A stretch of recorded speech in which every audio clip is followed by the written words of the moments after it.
Drinking water is a perceived norm that unfortunately is not so common. Like for instance, every day I leave the house, like I'm about to leave the house, so I'll definitely empty this and then I'll refill and walk with it as I leave.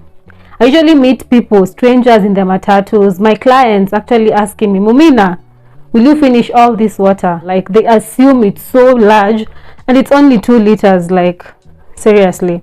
So actually what I have come to realize is that people understand they need to drink water, but people do not understand why they need to drink water. And this is why they have not made it their habit to drink enough water every single day. We'll definitely get to what is enough in a minute. So water is a macronutrient. That means it is needed in large amounts. It has 0 calories, limited amounts of minerals. Water is important because it has several functions, and one of them that sits really well with me is skin. As a person who has suffered with a lot of skin issues, I actually came to appreciate and understand the importance of proper hydration on cellular health, and this definitely transforms or translates to a glowing skin, a healthier looking skin, a well moisturized skin, reduced acne, reduced skin conditions and such. Chronic dehydration has been associated with earlier onset of wrinkles or aging signs.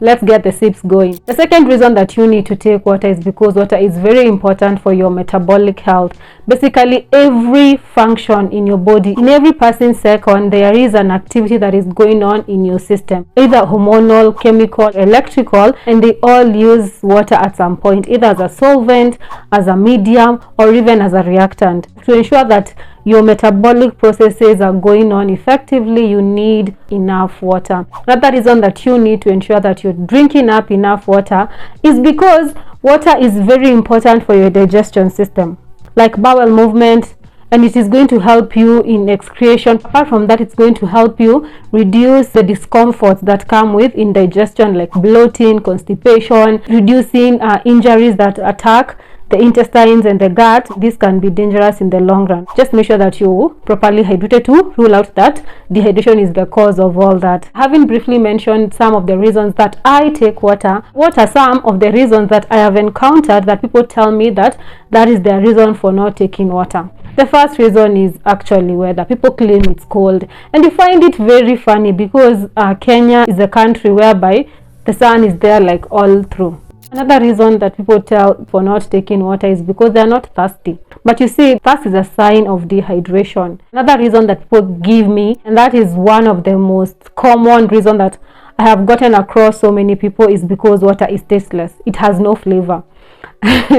Unfortunately, that is true because it is neither sweet, it is neither bitter, it is neither sour, it is just there, it's plain. And that is the beauty of water. It is favorable for any form of medium that you're trying to achieve, whether acidic, basic, or neutral. So that is a good thing. If you find it very difficult to take plain water, you can always add flavor. Flavor is not juice. Flavor is not sugar. You can squeeze in some lemon or even slice the lemons. You can also add things like rosemary. Hibiscus is very tasty when you add it to water. You can also add something like wheatgrass if you like the taste. You don't have to take plain water. You can make it have some taste or some flavor or some color. Just make sure that the additives that you're going to add to your water is as healthy as it can be, because we are not going to try to load you up with sugar because of adding fruit juices, because that is what people add. People who don't take water usually take it diluted with juice. They'll tell you, hey Momina, I can't take water. But if it's in juice, you're taking up the water, but you're also loading up yourself with chemicals, sugar that is unnecessary. Another thing you need to understand is that your water needs and my water needs might be different.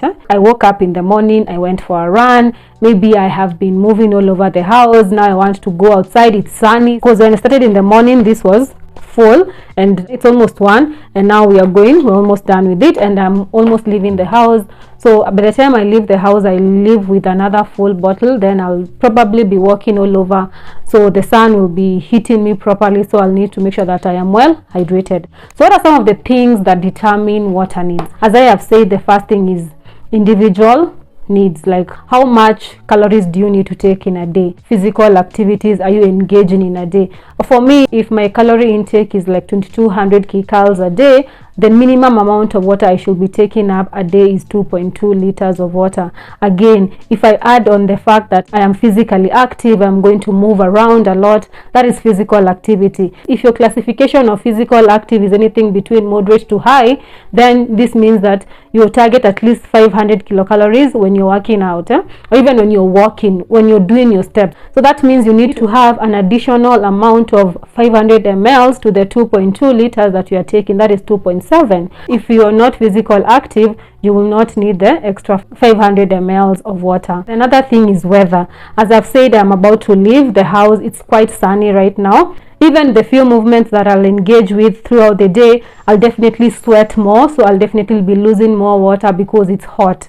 So when it's hot, again, your metabolism heightens because your body is trying to cool itself, so you find that you'll end up losing more water through sweat and such things. So you need to replace more than someone who is in a condition where it's cold or the temperature is controlled. If you are in a room most of your days, you might not need the extra water for the weather. Another thing that will determine whether you need to increase your water intake from the 2.2 is definitely if you are on medication.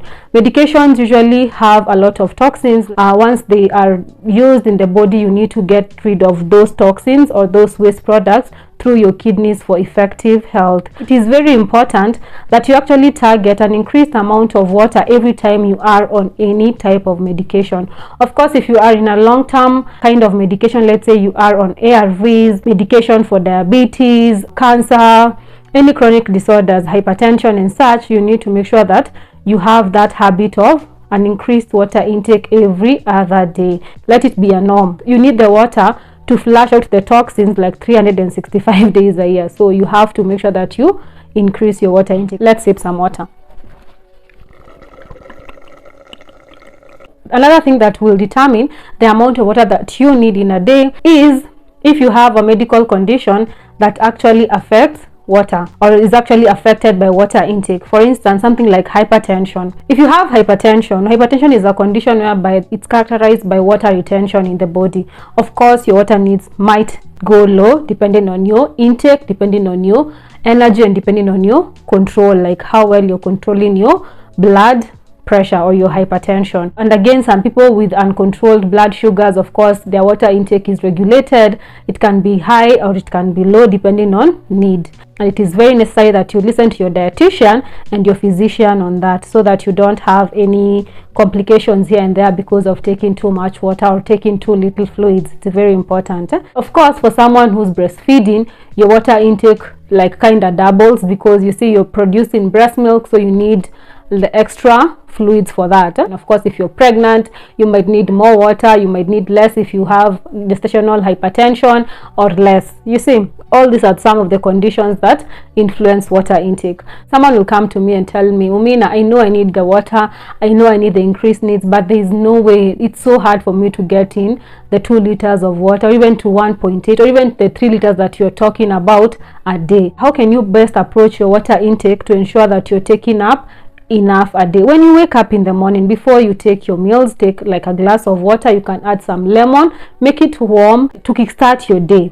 Then go around, do your physical workout like 20 minutes, then take another glass of water, then go and shower. When you're preparing for breakfast, have your tea or have your breakfast or whatever you have for breakfast, then go for work. And then when you go to work, sometimes you confuse hunger with thirst. If you are on a diet or if you're trying to cut on calories, take some water at 10, take some water at 12 just before lunch hour, take some water at 4, 6 before your dinner, and that you'll find that you've taken up like 6 or 8 glasses of water. It is very possible, it is very doable. I hope this video helped. If it did, kindly give it a thumbs up, consider subscribing. Until next week, mwah, bye.